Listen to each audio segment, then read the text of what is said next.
আর যারা ইসলামের কথা বলে, তারাই রাজাকার, তারাই মৌলবাদী। মৌলবাদী বললে আমরা অসন্তুষ্ট হই না, কারণ মৌলবাদী শব্দটা আসছে মূল থেকে। মৌল শব্দ এসেছে মূল থেকে। মূলবাদী তার মানে যারা মূলে আছে। মূল হলো কোরআন, মূল হলো হাদিস, মূল হলেন আল্লাহ, মূল হলেন আল্লাহ রসুল। আমরা আছি মূলে। এখন বলেন তো মূলের শক্তি বেশি না আগার শক্তি বেশি? আমাদের যারা মৌলবাদী বলে ওরা হলো আগাবাদী। মূলে আছে কত কোটি? 12 কোটি। মূলে আছে কত কোটি?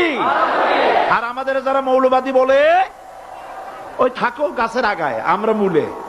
লাফালাফি বেশি করবা না, 12 কোটিতে গাছের গোড়া আসতে নানা দেবে, মামু বাড়ি দিল্লি গিয়ে পড়বা, বাংলার জমিনে জায়গা হবে না।